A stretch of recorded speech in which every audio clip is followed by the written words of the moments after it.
ही भाग लगा देता है। रहा तो साध संगत जी गुरु अर्जन देव महाराज कृपा करके दस रहे ने, समझा रहे हैं, जिथे वाहिगुरु के गुणों को गाया जाता उथां भागां वाली हो जाती है। ਇਹਦੇ अर्थ आपां दोहे रूप ਦੇ ਵਿੱਚ देखने हैं। पहला तो एक बाहर मुखी अर्थ है, क्योंकि गुरबाणी ने जिहड़ी सेध बख्शिश करनी है, अंदरीवी भी बख्शिश करनी है, बाहर मुखी भी बख्शिश करनी है। संसार दे विच जिस थां दे उपर, जिस जगह के उपर मालक नूं आराधिया जाता है, वाहिगुरू नूं ध्याया जाता है, वो थां भागां वाली हो जाती है। ये बाहर के अर्थ ने। ते दूसरे अंदरीवी अर्थ ने, जिस हिरदे दे विच, जिस मन दे विच, जिस अंदर आत्मा मालक नूं सिमरिया जाता है, वो हिरदा, वो अंदर आत्मा भागां वाला हो जाता है, तनता दे योग हो जाता है।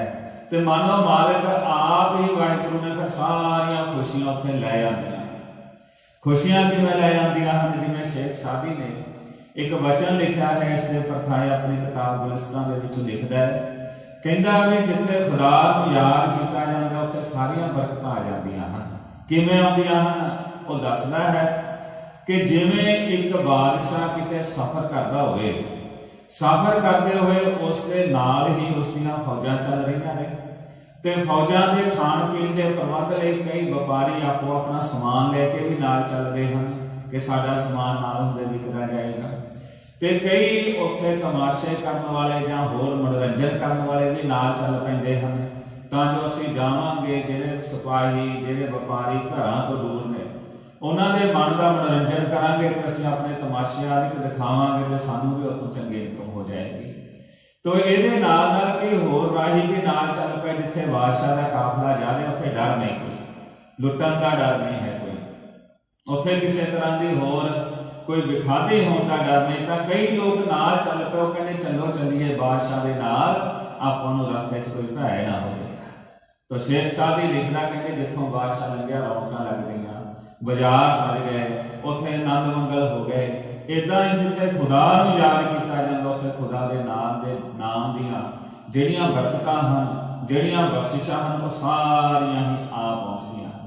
वो जगह भागां वाली हो जाती है, वो जगह कर्मां वाली हो जाती है। साध संगत जी, पर इत्थे एक गल याद रखनी कि गुरबाणी दे विच किसी जगह नूं भागां वाली, कर्मां वाली, जां किसी नूं अमीर जां गरीब जदों कहा ना, ਉਹਦੇ ਵਿੱਚ ਗੁਰਬਾਣੀ ਨੇ ਆਪਣੀ ਇੱਕ ਵੱਖਰੀ ਡੈਫੀਨੇਸ਼ਨ ਦਿੱਤੀ ਹੈ, ਇੱਕ ਵੱਖਰੀ ਪਰਿਭਾਸ਼ਾ ਦਿੱਤੀ ਹੈ। ਅਸੀਂ ਹਰ ਇੱਕ ਚੀਜ਼ ਦੀ ਪਰਿਭਾਸ਼ਾ ਆਪਣੇ ਮੁਤਾਬਕ ਕਰ ਲੈਂਦੇ ਆ, ਪਰ ਗੁਰਬਾਣੀ ਗੁਰੂ ਸਾਹਿਬ ਸਾਨੂੰ ਕੀ ਦੱਸਦੇ ਉਹਦੇ ਮੁਤਾਬਕ ਅਸੀਂ ਬਹੁਤ ਘੱਟ ਸੋਚਦੇ ਹਾਂ, ਬਹੁਤ ਘੱਟ ਵਿਚਾਰਦੇ ਹਾਂ।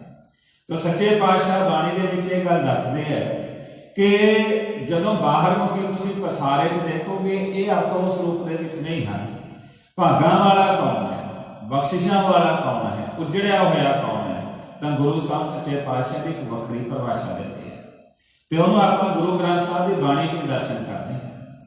ਮੱਧ ਭਾਗ ਦੇ ਵਿੱਚ ਬਾਣੀ ਆਉਂਦੀ ਹੈ ਜੈਤ ਸ੍ਰੀ ਕੀ ਬਾਤ। ਜੈਤ ਸ੍ਰੀ ਕੀ ਬਾਤ ਦੇ ਵਿੱਚ ਗੁਰੂ ਅਰਜਨ ਦੇਵ ਸੱਚੇ ਪਾਤਸ਼ਾਹ ਦੀ ਬਖਸ਼ਿਸ਼ ਕਰਦੇ ਨੇ। ਗੁਰੂ ਅਰਜਨ ਦੇਵ ਮਹਾਰਾਜ ਜੀ ਸਮਝਾਉਂਦੇ ਹਨ, ਇੱਥੇ ਦੋਵੇਂ ਪੱਖਾਂ ਨੂੰ ਰੱਖਿਆ, 6ਵੀਂ ਤੇ 7ਵੀਂ ਪੌੜੀ ਦੇ ਵਿੱਚ ਗੁਰੂ ਸਾਹਿਬ ਨੇ ਦੋਵੇਂ ਚੀਜ਼ਾਂ ਪੈਰਲਲ ਰੱਖ ਦਿੱਤੀਆਂ, ਬਰਾਬਰ ਰੱਖ ਕੇ ਸਮਝਾ ਦਿੱਤਾ। ਕਹਿੰਦੇ ਦੇਖੋ, ਇੱਕ ਆਹ ਪੱਖ ਹੈ ਤੇ ਇੱਕ ਦੂਸਰਾ ਪੱਖ ਹੈ। ਪਹਿਲਾ ਪੱਖ ਗੁਰੂ ਸਾਹਿਬ ਨੇ ਰੱਖਿਆ ਦੁਨੀਆਦਾਰੀ ਦਾ, ਵੀ ਜਦੋਂ ਤੁਸੀਂ ਦੁਨੀਆਦਾਰੀ ਦੀ ਗੱਲ ਕਰੋਗੇ, ਕੇਵਲ ਦੁਨੀਆ ਦੇ ਪਦਾਰਥਾਂ ਦੇ ਨਾਲ ਕੋਈ ਅਮੀਰ ਹੋਵੇ ਨਹੀਂ ਹੋ ਸਕਦਾ ਹੈ। ਦੁਨੀਆ ਦੇ ਪਦਾਰਥਾਂ ਦੇ ਨਾਲ ਬਾਹਰ ਮੁਖੀ ਅਮੀਰੀ ਹੋ ਸਕਦੀ ਹੈ, ਪਰ ਉਹਦੀ ਸੁਰਤ, ਉਹਦੀ ਸੋਚ ਦੀ, ਉਹਦੇ ਅੰਦਰ ਦੇ ਵਿਚਾਰਾਂ ਦੀ ਕੀ ਪਤਾ ਕਿੰਨੀ ਕੁ ਗਰੀਬੀ ਹੋਵੇ ਤੇ ਅੰਦਰੋਂ ਕਿੰਨਾ ਕੁ ਕੰਗਾਲ ਹੋਵੇ। ਤੇ ਮਹਾਰਾਜ ਸੱਚੇ ਪਾਤਸ਼ਾਹ ਦੀ ਬਖਸ਼ਿਸ਼ ਕਰਕੇ ਸਮਝਾਉਂਦੇ ਨੇ। ਆਪ ਜੀ ਫਰਮਾ ਰਹੇ ਹਨ, कोई मनुख दे कोल दुनिया के सारे सुख ने, सारिया बख्शिशां ने, सारे पदार्थ ने उसके कोल, सुंदर सेज अनेक सुख रस भोगन पूरे, सोहनी सेजा आराम करने नेका सुख ने, दुनिया के रस पदार्थ ने। ग्रह सोयन चंदन सुगंध लाए मोती हीरे, घर दे विच भी सोना मड़िया पिया होवे, सोहणिया सोहणिया सुगंधियां होण, मोती हीरे जड़े हुए होण, मन इच्छे सुख मानदा किश नाहे विसुखे। मन की इच्छा मुताबक दुनिया के पदार्थों का सुख मानता होवे ते इदां दी कोई चिंता ना होवे कि मना कल नूं रोटी मिलनी है कि नहीं, भाव कई पीढ़ियां का धन पदार्थ इकट्ठा कर रखा होवे। दुनिया की बहुलता, दुनिया के पदार्थ की बहुलता बहुत ज़्यादा है, पर इस सब के बावजूद ਗਰੀਬ ਨਵਾਜ ਜੀ ਫਰਮਾਉਂਦੇ ਹਨ, ਸੋ ਪ੍ਰਭ ਚਿਤ ਨ ਆਵਈ ਬਿਸ਼ਟਾ ਕੇ ਕੀਏ। ਜੇ ਮਾਲਕ ਚੇਤੇ ਨਹੀਂ, ਸੱਚ ਚੇਤੇ ਨਹੀਂ, ਤਾਂ ਇਹੋ ਜਿਹਾ ਮਨੁੱਖ ਬਿਸ਼ਟਾ ਕੇ ਕੀੜੇ, ਬਿਸ਼ਟਾ ਕਹਿੰਦੇ ਨੇ ਗੰਦਗੀ, ਗੰਦਗੀ ਦਾ ਕੀੜਾ ਬਣ ਜਾਂਦਾ ਹੈ। ਬਿਨ ਹਰ ਨਾਮ ਨਾ ਸ਼ਾਂਤ ਹੋਏ ਕਿਤ ਬਿਦ ਮਨ ਧੀਰੇ। ਵਾਹਿਗੁਰੂ ਦੇ ਨਾਮ ਤੋਂ ਬਗੈਰ, ਉਹ ਟੇਕ ਤੋਂ ਬਗੈਰ ਅੰਦਰ ਸ਼ਾਂਤੀ ਨਹੀਂ ਆਉਂਦੀ ਤੇ ਮਨ ਦੇ ਵਿੱਚ ਧੀਰਜ ਨਹੀਂ ਆਉਂਦਾ, ਟਿਕਾਓ ਨਹੀਂ ਆਉਂਦਾ, ਮਨ ਦੀ ਭਟਕਣਾ ਨਹੀਂ ਦੂਰ ਹੁੰਦੀ। ਸਰੀਰ ਦੀ ਅਮੀਰੀ ਬਹੁਤ ਹੈ ਪਰ ਮਨ ਦੀ ਗਰੀਬੀ ਹੈ, ਮਨ ਦੇ ਵਿੱਚ ਉਜਾੜਾ ਪਿਆ ਹੋਇਆ ਹੈ। ਤੇ ਅੱਜ ਸਮਾਜ ਦੇ ਵਿੱਚ ਅਸੀਂ ਇਹ ਗੱਲ ਦੇਖਦੇ ਹਾਂ। ਮੈਂ ਇੱਕ ਗੁਰਮੁਖ ਪਿਆਰਿਆਂ ਦੇ ਬਚਨ ਸੁਣ ਰਿਹਾ ਸੀ। ਉਹ ਕਹਿੰਦੇ, ਮੈਂ ਕਿਸੇ ਦੇ ਘਰ ਗਿਆ, ਬਾਹਰੋਂ ਦੇਖਣ ਨੂੰ ਘਰ ਲੱਗਦਾ ਸੀ, ਪਰ ਜਦੋਂ ਮੈਂ ਅੰਦਰ ਗਿਆ ਤਾਂ ਇੱਕ ਹੋਟਲ ਸੀ। ਮੈਂ ਬਚਨ ਸੁਣ ਕੇ ਹੈਰਾਨ ਹੋਇਆ ਵੀ ਕਿੱਦਾਂ ਦੀ ਗੱਲ ਕਰ ਰਹੇ ਹਨ। ਉਹ ਕਹਿੰਦੇ, ਬਾਹਰੋਂ ਦੇਖਣ ਨੂੰ ਘਰ ਹੈ ਪਰ ਜਦੋਂ ਮੈਂ ਅੰਦਰ ਗਿਆ ਤਾਂ ਇੱਕ ਹੋਟਲ ਸੀ। ਹੋਟਲ ਕਿੱਦਾਂ ਸੀ? ਕਹਿੰਦੇ, ਜਦੋਂ ਮੈਂ ਘਰ ਦੇ ਅੰਦਰ ਗਿਆ, ਜਾ ਕੇ ਦੇਖਿਆ ਪਰਿਵਾਰ ਦੇ ਜਿੰਨੇ ਮੈਂਬਰ ਨੇ, ਹਰ ਇੱਕ ਦਾ ਆਪੋ ਆਪਣਾ ਰੂਮ ਹੈ। ਆਪਣੇ ਆਪਣੇ ਰੂਮ ਦੇ ਵਿੱਚ ਸਾਰੇ ਰਹਿ ਰਹੇ ਨੇ, ਹਰ ਇੱਕ ਦਾ ਆਪੋ ਆਪਣਾ ਅੰਦਰ ਕਮਰੇ ਦੇ ਵਿੱਚ ਹੀ ਸਾਰਾ ਐਂਟਰਟੇਨਮੈਂਟ ਦਾ ਪ੍ਰਬੰਧ ਹੈ। ਟੀਵੀ ਆਦਿ ਦਾ ਜੋ ਕੋਈ ਬੇਸਿਕ ਨੀਡਸ ਨੇ ਉਹ ਪੂਰੀਆਂ ਹੋ ਜਾਂਦੀਆਂ ਹਨ। ਈਵਨ ਸਾਰਾ ਪਰਿਵਾਰ ਵੱਖਰਾ ਵੱਖਰਾ ਹੈ ਤੇ ਇੱਕ ਦੂਜੇ ਦੇ ਨਾਲ ਗੱਲ ਕਰਨ ਦਾ, ਮਿਲਣ ਦਾ ਸਮਾਂ ਨਹੀਂ ਹੈ ਤੇ ਇੱਕ ਨੂੰ ਦੂਸਰਾ ਪੁੱਛ ਵੀ ਨਹੀਂ ਸਕਦਾ ਵੀ ਤੂੰ ਕਦੋਂ ਆਇਆ, ਤੂੰ ਕਦੋਂ ਜਾਣਾ। ਜਿਵੇਂ ਕੋਈ ਹੋਟਲ ਦੇ ਵਿੱਚ ਕਮਰਿਆਂ 'ਚ ਰਹਿੰਦੇ ਹਨ ਤੇ ਨਾ ਕਿਸੇ ਦੇ ਖਾਣ ਦਾ ਪਤਾ ਲੱਗਦਾ, ਕਿਹੜੇ ਟਾਈਮ ਕਿਹੜਾ ਕੀ ਖਾ ਰਿਹਾ ਹੈ, ਨਾ ਕਿਸੇ ਦੇ ਆਉਣ ਜਾਣ ਦਾ ਪਤਾ ਲੱਗਦਾ। ਏਦਾਂ ਦੇ ਪਰਿਵਾਰ ਹੋ ਗਏ। ਪਦਾਰਥ ਸਾਰਾ ਹੈ ਪਰ ਪਿਆਰ ਨਹੀਂ ਹੈ। ਆਪਸੀ ਪਿਆਰ ਉਹ ਦੂਰ ਹੋ ਗਿਆ, ਉਹ ਖਤਮ ਹੋ ਗਿਆ। ਹੁਣ ਜੇ ਆਪਣੇ ਪਰਿਵਾਰ ਦੇ ਨਾਲ ਜਿਨ੍ਹਾਂ ਨੇ ਜਨਮ ਦਿੱਤਾ ਹੈ, ਜਿਨ੍ਹਾਂ ਨੇ ਪਾਲਿਆ ਹੈ, ਜਾਂ ਜਿਹੜੇ ਪਰਿਵਾਰ ਦੇ ਮੈਂਬਰ ਹੈ, ਜੇ ਉਹਨਾਂ ਦੇ ਲਈ ਟਾਈਮ ਨਹੀਂ ਹੈ, ਉਹਨਾਂ ਦੇ ਨਾਲ ਟਾਈਮ ਨਹੀਂ ਲੰਘਾਇਆ ਜਾ ਸਕਦਾ, ਤਾਂ ਸਾਧ ਸੰਗਤ ਜੀ ਉਸ ਮਨੁੱਖ ਤੋਂ ਕੀ ਇਹ ਸੋਚਿਆ ਜਾ ਸਕਦਾ ਸਮਾਜ ਦੇ ਲਈ, ਦੁਨੀਆ ਦੇ ਲਈ, ਜਗਤ ਦੇ ਲਈ ਉਹ ਕੁਝ ਆਪਣੀ ਦੇਣ ਦੇ ਸਕਦਾ ਹੈ। ਤੋ ਇਸ ਤਰ੍ਹਾਂ ਦੀ ਲਾਈਫ ਹੋ ਜਾਂਦੀ ਹੈ ਮਨੁੱਖ ਦੀ। ਤੋ ਆਪ ਜੀ ਗੁਰੂ ਅਰਜਨ ਦੇਵ ਮਹਾਰਾਜ ਜੀ ਫਰਮਾਉਂਦੇ ਨੇ ਵੀ ਇਦਾਂ ਦਾ ਮਨੁੱਖ ਪਦਾਰਥ ਬੜਾ ਹੈ ਪਰ ਬਿਨਾਂ ਹਰ ਨਾਮ ਨਾ ਸ਼ਾਂਤ ਹੋਏ ਕਿਤ ਬਿਤ ਮਨ ਧੀਰੇ। ਬਿਨਾਂ ਸੱਚ ਤੋਂ, ਬਿਨਾਂ ਨਾਮ ਤੋਂ, ਬਿਨਾਂ ਧਰਮ ਤੋਂ ਉਹਦੇ ਅੰਦਰ ਟਿਕਾਓ ਨਹੀਂ ਹੈ, ਅੰਦਰ ਦੁਬਦਾ ਹੈ, ਚਿੰਤਾ ਹੈ, ਆਪਣੇ ਮਨ ਦੇ ਵਿੱਚ ਹੀ ਅੰਦਰ ਉਹਨਾਂ ਚੀਜ਼ਾਂ ਨਾਲ ਘੁਲਦਾ ਰਹਿੰਦਾ ਹੈ। ਤੇ ਬਹੁਤੀ ਦੁਨੀਆ ਅੱਜ ਦੇ ਸਮੇਂ ਇਸੇ ਕਰਕੇ ਸਾਧ ਸੰਗਤ ਜੀ ਬਹੁਤ ਜ਼ਿਆਦਾ ਡਿਪਰੈਸ਼ਨ 'ਚ, ਟੈਨਸ਼ਨ 'ਚ, ਇਹਨਾਂ ਚੀਜ਼ਾਂ ਦੇ ਵਿੱਚ ਲੋਕੀ ਉਲਝਦੇ ਜਾ ਰਹੇ ਹਨ। ਤਾਂ ਮੇਰੇ ਪਾਤਸ਼ਾਹ ਗਰੀਬ ਨਵਾਜ ਜੀ ਨੇ 6 ਨੰਬਰ ਪੌੜੀ ਦੇ ਵਿੱਚ ਦੱਸ ਕੇ ਵੀ ਅਮੀਰੀ ਦਾ ਅਰਥ ਕੇਵਲ ਦੁਨੀਆ ਦੇ ਪਦਾਰਥ ਦੀ ਅਮੀਰੀ ਨਾ ਸਮਝ ਲੈਣਾ। ਜਦੋਂ ਗਰੀਬੀ ਦੀ ਗੱਲ ਕੀਤੀ ਤਾਂ ਗਰੀਬੀ ਦਾ ਅਰਥ ਗੁਰੂ ਸਾਹਿਬ ਨੇ ਕੇਵਲ ਪੈਸੇ ਦੀ ਕਮੀ ਨੂੰ ਗਰੀਬੀ ਨਹੀਂ ਕਿਹਾ। ਗੁਰੂ ਸਾਹਿਬ ਕਹਿੰਦੇ ਵੀ ਇਹਦਾ ਵੀ ਇੱਕ ਵੱਖਰਾ ਰੂਪ ਹੈ। ਨਹੀਂ ਪਤਾ ਬਾਹਰੋਂ ਦੇਖਣ ਵਾਲਾ ਗਰੀਬ ਅੰਦਰੋਂ ਕਿੰਨਾ ਕੁ ਅਮੀਰ ਹੋਵੇ। ਤੇ ਮਹਾਰਾਜ ਸੱਚੇ ਪਾਤਸ਼ਾਹ ਜੀ ਦਾ ਸ਼ਬਦ ਆਉਂਦਾ ਹੈ, ਆਪ ਜੀ ਫਰਮਾਉਂਦੇ ਹਨ, ਬਸਤਾ ਟੁੱਟੀ ਝੌਂਪੜੀ ਚੀਰ ਸਭ ਛਿੰਨਾ। ਦੇਖੋ ਨੂੰ ਗਰੀਬ ਹੈ, ਟੁੱਟੀ ਝੌਂਪੜੀ ਹੈ, ਕੱਪੜੇ ਵੀ ਸਰੀਰ ਦੇ ਉੱਪਰ ਪਾਏ ਹੋਏ ਢੰਗ ਦੇ ਨਹੀਂ ਹਨ। ਬਸਤਾ ਟੁੱਟੀ ਝੌਂਪੜੀ ਚੀਰ ਸਭ ਛਿੰਨਾ, ਜਾਤ ਨਾ ਪਤ ਨਾ ਆਦਰ ਉਦਿਆਨ ਪਰਮਿੰਦਾ। ਕੋਈ ਜਾਤ, ਕੋਈ ਪੱਤ, ਕੋਈ ਆਦਰ ਸਤਿਕਾਰ ਸਮਾਜ ਵਿੱਚ ਨਹੀਂ। ਤੇ ਇਸ ਤਰ੍ਹਾਂ ਦਾ ਇਸ ਮਨੁੱਖ ਏਦਾਂ ਲੱਗਦਾ ਜਿਵੇਂ ਕੋਈ ਉਦਿਆਨ ਪਰਮਿੰਨਾ, ਆਪਣੇ ਆਪ ਨੂੰ ਦੁਨੀਆ ਤੋਂ ਸਖਣਾ ਜਿਹਾ। ਲੋਕੀ ਬੁਲਾ ਕੇ ਹੀ ਰਾਜੀ ਨਹੀਂ ਹਨ। ਮਿੱਤਰ ਨਾ ਇੱਕ ਧਨ ਰੂਪੀ ਨਹੀਂ, ਨਾ ਕਿਛ ਸਾਥ ਨਾ ਸਿਨਾ। ਮਿੱਤਰ, ਦੋਸਤ, ਧਨ, ਕੋਈ ਪਦਾਰਥ, ਕੋਈ ਬੁਲਾ ਕੇ ਰਾਜੀ ਨਹੀਂ। ਪਰ ਮਹਾਰਾਜ ਸੱਚੇ ਪਾਤਸ਼ਾਹ ਫਰਮਾਉਂਦੇ ਨੇ, ਰਾਜਾ ਸਗਲੇ ਸ੍ਰਿਸ਼ਟ ਕਾ ਹਰ ਨਾਮ ਮਨ ਭਿੰਨਾ। ਜੇ ਉਹਦਾ ਮਨ ਸੱਚ ਵਿੱਚ ਜੁੜਿਆ ਹੋਇਆ, ਉਹ ਸਾਰੀ ਸ੍ਰਿਸ਼ਟੀ ਦਾ ਰਾਜਾ ਹੈ, ਬਾਦਸ਼ਾਹ ਹੈ, ਰਾਜਾ ਹੈ, ਉਹ ਬੇਮੁਹਤਾਜ ਹੈ। ਜਿਹਨੂੰ ਬਾਬਾ ਕਬੀਰ ਸਾਹਿਬ ਮਹਾਰਾਜ ਨੇ ਆਪਣੀ ਬਾਣੀ ਵਿੱਚ ਲਿਖਿਆ ਸੀ ਵੀ ਜਿਨ੍ਹਾਂ ਦੇ ਮਥਾਜੀ ਮੁੱਕ ਗਈ ਨਾ, ਉਹ ਤੇ ਬਾਦਸ਼ਾਹ ਬਣ ਗਏ। ਕਿਉਂਕਿ ਮਥਾਜ ਕਦੇ ਬਾਦਸ਼ਾਹ ਨਹੀਂ ਹੈ। ਬਾਦਸ਼ਾਹ ਉਹੀ ਹੈ ਜਿਹਨੇ ਆਪਣੀ ਮਥਾਜੀ ਮੁਕਾ ਦਿੱਤੀ ਹੈ, ਟੇਕ ਮੁਕਾ ਦਿੱਤੀ ਤੇ ਇੱਕ ਤੇ ਟੇਕ ਰੱਖ ਦਿੱਤੀ। ਹੁਣ ਉਹ ਸਾਰੀ ਸ੍ਰਿਸ਼ਟੀ ਦਾ ਰਾਜਾ ਹੈ। ਹੁਣ ਕਬੀਰ ਸਾਹਿਬ ਮਹਾਰਾਜ, ਰਵਿਦਾਸ ਮਹਾਰਾਜ ਜੀ, ਨਾਮਦੇਵ ਮਹਾਰਾਜ ਜੀ, ਹੁਣ ਇਹਨਾਂ ਦੇ ਕਿੱਡੇ ਕੁ ਮਹਿਲ ਪਾਏ ਹੋਏ ਸੀ। ਸਧਾਰਨ ਜਿਹੇ ਪਰਿਵਾਰਾਂ ਦੇ ਵਿੱਚ ਪੈਦਾ ਹੋਏ, ਸਧਾਰਨ ਸਾਦਾ ਜੀਵਨ ਬਤੀਤ ਕੀਤਾ, ਪਰ ਇਸ ਦੇ ਬਾਵਜੂਦ ਉਹਨਾਂ ਦੇ ਵਿਚਾਰਾਂ ਦੀ, ਉਹਨਾਂ ਦੇ ਮਹਾਨ ਉਪਦੇਸ਼ਾਂ ਦੀ ਅਮੀਰੀ ਬੜੀ ਸੀ ਤੇ ਅੱਜ ਤੱਕ ਸਮਾਜ ਤੋਂ ਉਹਨਾਂ ਲੀਹਾਂ ਤੇ ਚੱਲਿਆ ਨਹੀਂ ਜਾ ਰਿਹਾ। ਜਿੱਡੇ ਵੱਡੇ ਪੂਰ ਨੇ ਉਹਨਾਂ ਨੇ ਪਾ ਦਿੱਤੇ ਤੋ ਹਜੇ ਵੀ ਉਹਨਾਂ ਨੂੰ ਯਾਦ ਕਰ ਕਰਕੇ ਆਪਾਂ ਸੀਸ ਝੁਕਾਉਣੇ ਆ ਵੀ ਮਹਾਰਾਜ ਤੁਸੀਂ ਤੁਹਾਨੂੰ ਜਿੱਡਾ ਆਦਰਸ਼ ਤੁਸੀਂ ਲੈ ਕੇ ਚੱਲੇ, ਜਿੱਡਾ ਜੀਵਨ ਜਿਉਣ ਦਾ ਸੰਕਲਪ ਤੁਸੀਂ ਲਿਆ ਤੇ ਆਪ ਜੀਵਿਆ, ਵੀ ਅਸੀਂ ਅਜੇ ਬਹੁਤ ਪਿੱਛੇ ਆ, ਸਾਡਾ ਸਮਾਜ ਬਹੁਤ ਪਿੱਛੇ। ਤਾਂ ਮਹਾਰਾਜ ਸੱਚੇ ਪਾਤਸ਼ਾਹ ਕਹਿੰਦੇ ਐਸੇ ਮਹਾਂਪੁਰਸ਼ ਉਹਨਾਂ ਦੇ ਤਾਂ ਚਰਨਾਂ ਦੀ ਧੂੜੀ ਮਿਲ ਜਾਏ ਕਹਿੰਦੇ ਭਲਾ ਹੋ ਜਾਂਦਾ। ਤਿਸਕੀ ਧੂੜ ਮਨ ਉਤਰੈ ਤਬ ਹੋਏ ਸੋ ਪ੍ਰਸੰਨਾ। ਤੋ ਸਾਧ ਸੰਗਤ ਜੀ ਦੋਵੇਂ ਪੱਖ ਗੁਰਬਾਣੀ ਦੇ ਵਿੱਚ ਰੱਖੇ। ਜਦੋਂ ਗਰੀਬ ਨਿਵਾਜ ਸੱਚੇ ਪਾਤਸ਼ਾਹ ਜੀ ਗਰੀਬੀ ਦੀ ਗੱਲ ਕਰਦੇ ਆ ਤਾਂ ਅੱਜ ਦਾ ਸਿੱਖ ਤਾਂ ਗਰੀਬੀ ਦੀ ਗੱਲ ਸੁਣ ਕੇ ਕੰਬਣ ਲੱਗ ਜਾਂਦਾ ਹੈ, ਜਦ ਕਿ ਪੁਰਾਤਨ ਸਿੱਖ ਅਰਦਾਸ ਕਰਦੇ ਸੱਚੇ ਪਾਤਸ਼ਾਹ ਗਰੀਬੀ ਦੀ ਦਾਤ ਬਖਸ਼ਿਸ਼ ਕਰੋ ਸਾਨੂੰ। ਗਰੀਬੀ ਦੀ ਦਾਤ ਬਖਸ਼ਿਸ਼ ਕਰੋ ਅਰਦਾਸ ਕਿਉਂ ਕਰਦੇ ਸੀ? ਕਿਉਂਕਿ ਉਹਨਾਂ ਨੂੰ ਪਤਾ ਸੀ, ਬਾਣੀ ਦੀ ਵਿਚਾਰ ਸੀ, ਬਾਣੀ ਸੁਣਦੇ ਸੀ, ਵਿਚਾਰਦੇ ਸੀ ਵੀ ਗੁਰੂ ਕਿਹੜੀ ਗਰੀਬੀ ਦੀ ਗੱਲ ਕਰਦਾ। ਅੱਜ ਅਸੀਂ ਗੁਰਬਾਣੀ ਦੀ ਵਿਚਾਰ ਕਰਨੀ, ਸੁਣਨਾ, ਇਹ ਚੀਜ਼ਾਂ ਛੱਡਦੀਆਂ, ਆਪੋ ਆਪਣੇ ਹੱਥ ਲੈ ਲਏ, ਆਪੋ ਆਪਣੇ ਦਾਇਰਿਆਂ 'ਚ ਸੀਮਤ ਹੋ ਗਏ। ਦੂਜਾ ਕੋਈ ਗੁਰਬਾਣੀ ਦੀ ਵਿਚਾਰ ਸੁਣਾਉਂਦਾ ਸਾਨੂੰ ਚੰਗੀ ਨਹੀਂ ਲੱਗਦੀ, ਅਸੀਂ ਕਹਿੰਦੇ ਜੋ ਸਾਨੂੰ ਪਤਾ ਬਸ ਉਹੀ ਆ, ਅੰਤ ਹੈ ਉਹ, ਇਹ ਤੋਂ ਅੱਗੇ ਕੋਈ ਦੱਸ ਨਹੀਂ ਸਕਦਾ। ਤੋ ਗਰੀਬੀ ਦਾ ਅਰਥ ਕੀ ਹੈ ਜੋ ਗੁਰੂ ਕੇ ਸਿੱਖ ਮੰਗਦੇ ਸਨ? ਮਹਾਰਾਜ ਗਰੀਬੀ ਦੀ ਦਾਤ ਦਿਓ, ਗਰੀਬੀ ਦੀ ਦਾਤ ਦਿਓ। ਗਰੀਬੀ ਕਿਹੜੀ ਹੈ? ਭਾਈ ਗੁਰਦਾਸ ਜੀ ਲਿਖਦੇ ਨੇ ਬਾਬਾ ਪੈਦਾ ਸੱਚਖੰਡ ਨੌ ਨਿਤ ਨਾਮ ਗਰੀਬੀ ਪਾਈ। ਗੁਰੂ ਨਾਨਕ ਦੇਵ ਮਹਾਰਾਜ ਜੀ ਨੇ ਗਰੀਬੀ ਦੀ ਦਾਤ ਲਈ ਅਕਾਲ ਪੁਰਖ ਵਾਹਿਗੁਰੂ ਤੋਂ।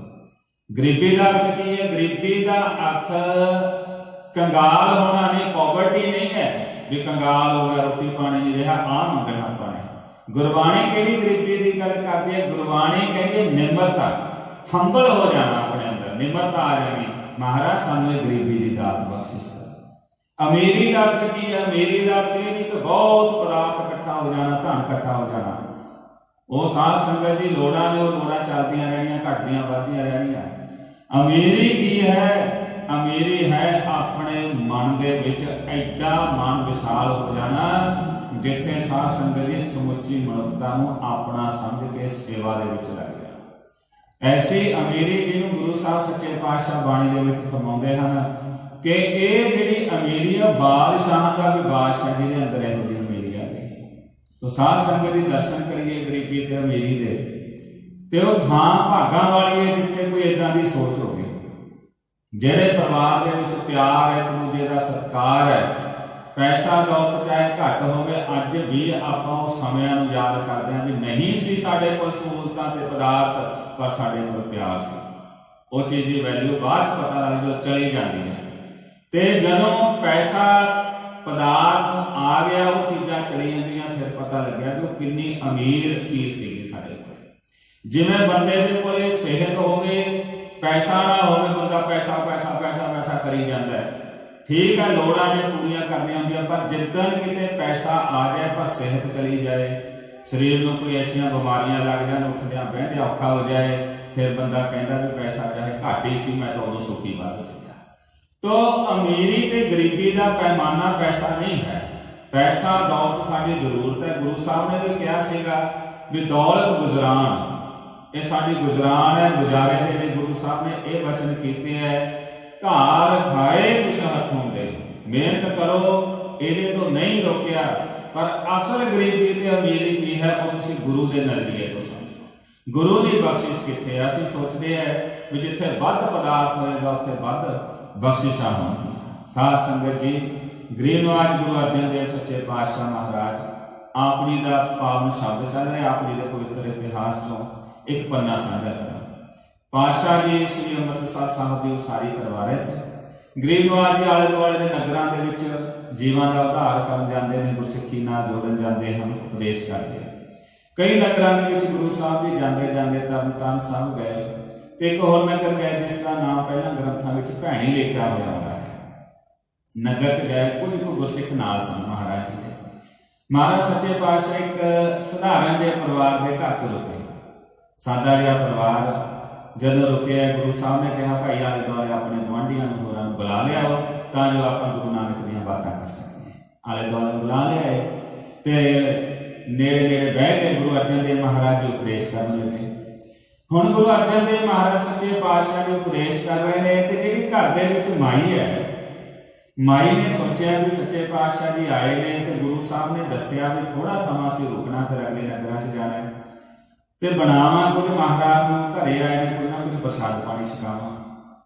ਹੁਣ ਪ੍ਰਸਾਦ ਪਾਣੀ ਛਕਾਉਣ ਦੇ ਲਈ ਅੱਜ ਕੱਲ੍ਹ ਦੀ ਤਰ੍ਹਾਂ ਤਾਂ ਹੈ ਨਹੀਂ ਸੀ ਵੀ ਗੈਸ ਤੇ ਆਪਾਂ ਬਣਾ ਲਿਆ ਜਾਂ ਆਪਾਂ ਮਾਈਕਰੋ ਦੇ ਵਿੱਚ ਬਣਾ ਲਿਆ, ਛੇਤੀ ਛੇਤੀ ਕੋਈ ਚੀਜ਼ ਜਾਂ ਬਣੀਆਂ ਬਣਾਈਆਂ ਚੀਜ਼ਾਂ ਮਿਲ ਜਾਂਦੀਆਂ, ਥੋੜਾ ਗਰਮ ਕੀਤਾ ਤੇ ਸਰਵ ਕੀਤਾ।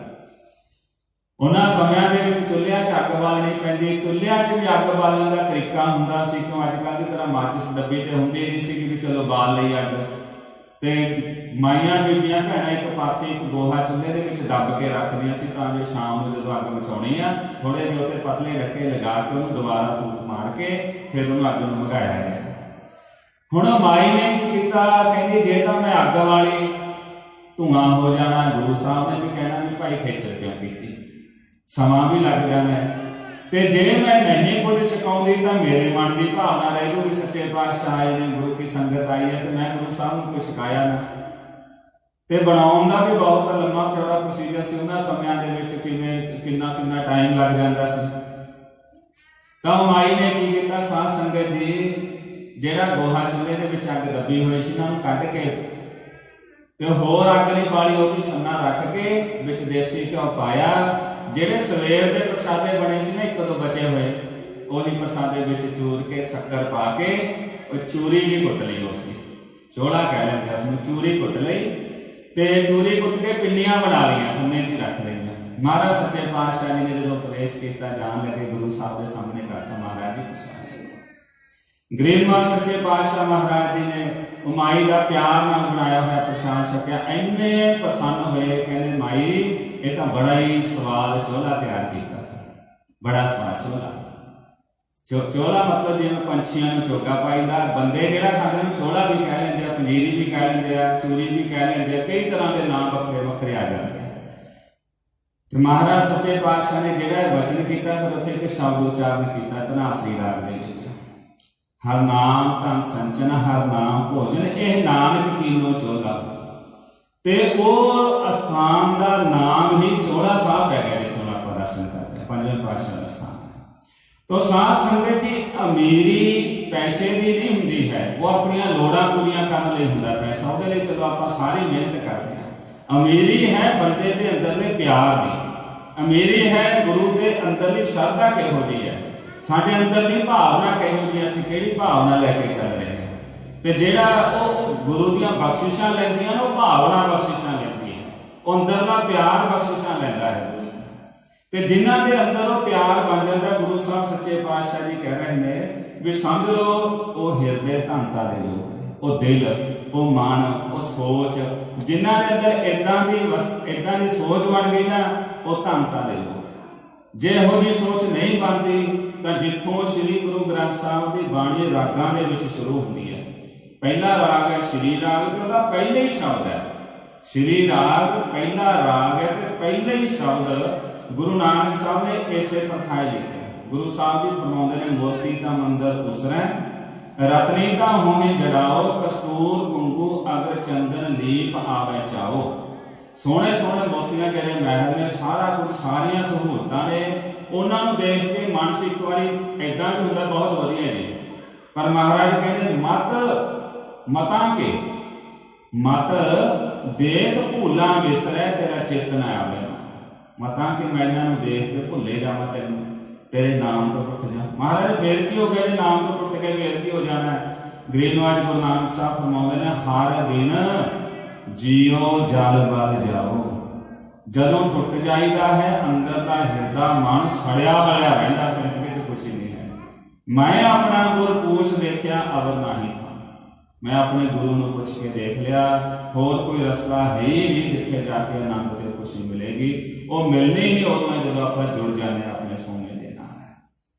ਜੈਤ ਸ੍ਰੀ ਦੀ ਬਾਰ ਵਿੱਚ ਗੁਰੂ ਅਰਜਨ ਸਾਹਿਬ ਸੱਚੇ ਪਾਤਸ਼ਾਹ ਜੀ ਦੇ ਬਚਨ ਆਉਂਦੇ ਨੇ। ਮਹਾਰਾਜ ਜੀ ਫਰਮਾਉਂਦੇ ਹਨ, ਕੋਈ ਮਨੁੱਖ ਕੋਈ ਐਸਾ ਹੋਵੇ ਬਸੰਤ ਸਵਰਗ ਲੋਕ ਹੈ, ਜਿੱਤ ਤੇ ਪ੍ਰਿਥਵੀ ਨਾ ਖੰਡਣਾ ਹੈ, ਬਸਦਾ ਹੋਵੇ ਸਵਰਗ ਵਰਗੇ ਦੇਸ਼ ਦੇ ਵਿੱਚ, ਨੌ ਖੰਡ ਪ੍ਰਿਥਵੀ ਨੂੰ ਜਿੱਤ ਲੈ, ਵਿਸਰਾਂਤ ਹਰ ਗੋਪਾਲਾ ਹੈ। ਪਰ ਜਿਹਨੂੰ ਹਰੀ ਮਾਲਕ ਪਰਮਾਤਮਾ ਭੁੱਲਿਆ ਹੋਇਆ ਹੈ, ਨਾਨਕ ਤੇ ਪ੍ਰਾਣੀ ਉਦਿਆਨ ਭਰਮਣਾ। ਉਹਦੇ ਮਨ ਦੀ ਅਵਸਥਾ ਇਦਾਂ ਹੁੰਦੀ ਹੈ ਜਿਵੇਂ ਕੋਈ ਜੰਗਲ ਦੇ ਵਿੱਚ ਭਟਕਦਾ ਫਿਰਦਾ ਹੋਵੇ।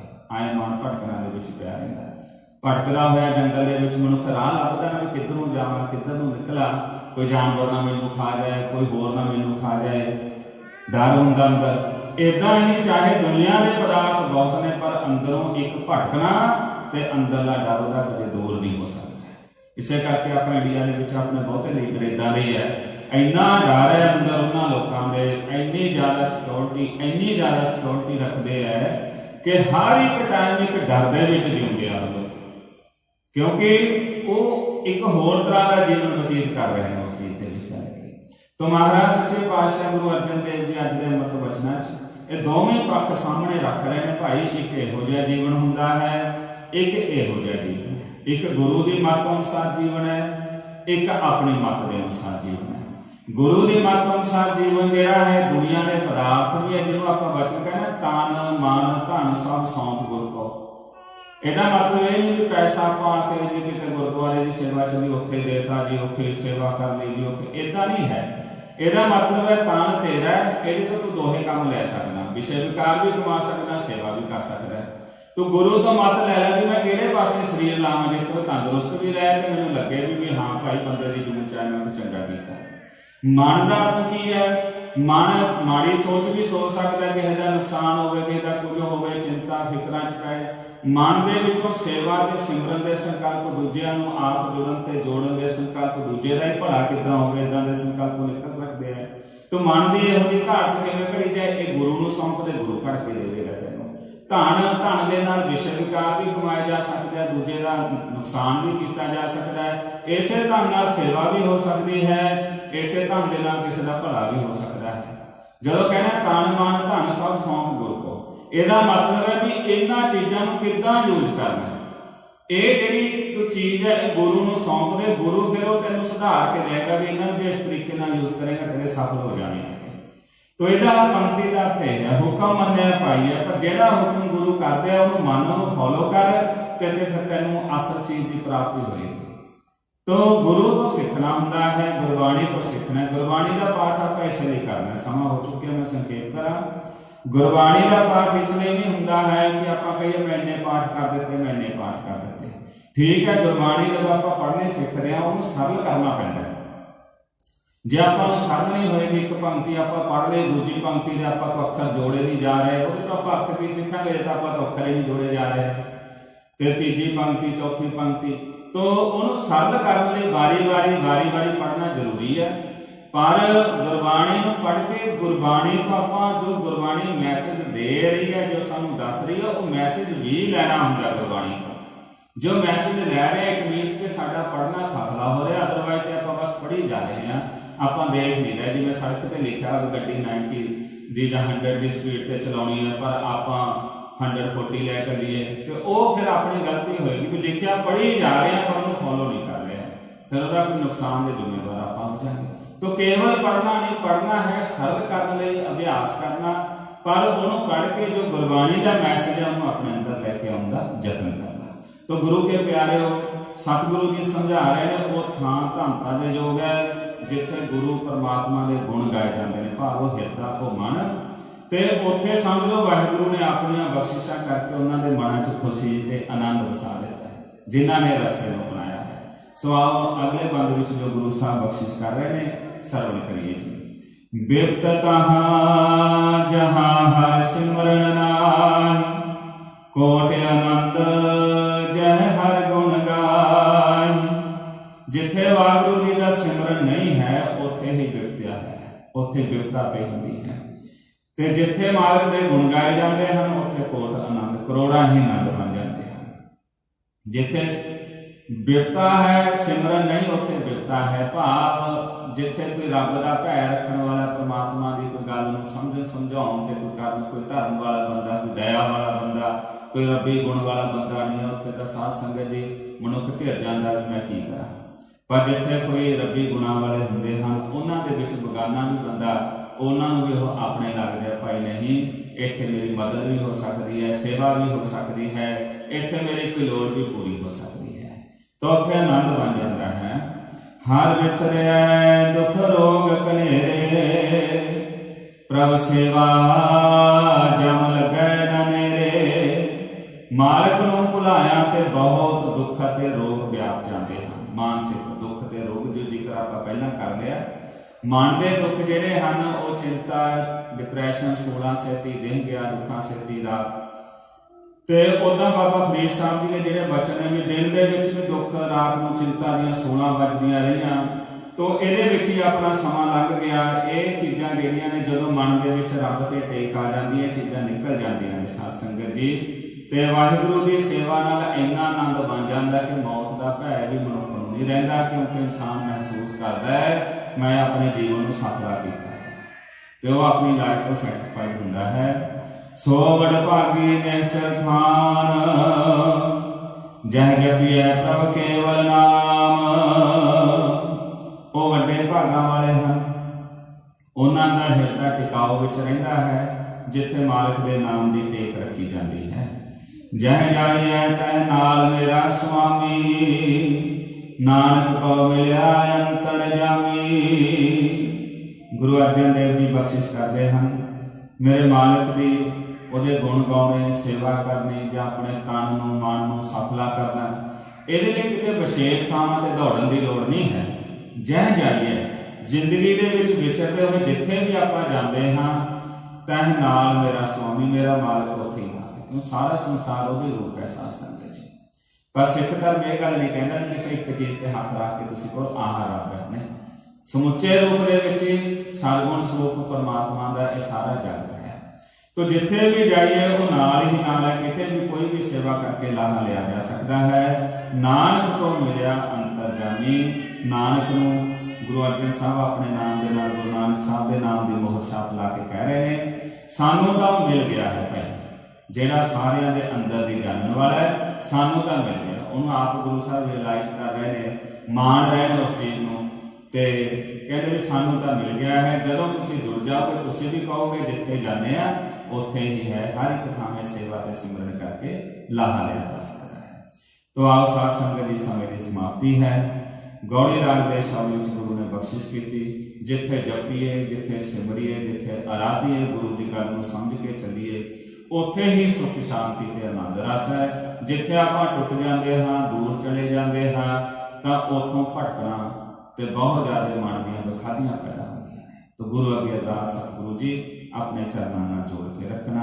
ਆਓ ਹੋਈਆਂ ਭੁੱਲਾਂ ਚੁੱਕਾਂ ਦੀ ਖਿਮਾ ਅਖੀਰਲੀਆਂ ਪੰਕਤੀਆਂ ਦਾ ਪਾਠ ਕਰਕੇ ਸਮਾਪਤੀ ਕਰੀਏ ਜੀ। ਜਹ ਜਾਈਐ ਤੈ ਨਾਲ ਮੇਰਾ ਸੁਆਮੀ, ਨਾਨਕ ਕੋ ਮਿਲਿਆ ਅੰਤਰ ਜਾਮੀ। ਵਾਹਿਗੁਰੂ ਜੀ ਕਾ ਖਾਲਸਾ, ਵਾਹਿਗੁਰੂ ਜੀ ਕੀ ਫਤਿਹ। ਹੁਣ ਭਾਈ ਸਾਹਿਬ ਭਾਈ ਸਤਿਗੁਰੂ ਸਿੰਘ ਜੀ ਗੁਰਬਾਣੀ ਸ਼ਬਦ ਕੀਰਤਨ ਦੀ ਹਾਜ਼ਰੀ ਭਰਨਗੇ। ਪਿਆਰ ਦੇ ਨਾਲ ਸਾਥ ਕਰੀਏ ਜੀ। ਵਾਹਿਗੁਰੂ ਜੀ ਕਾ ਖਾਲਸਾ, ਵਾਹਿਗੁਰੂ ਜੀ ਕੀ ਫਤਿਹ।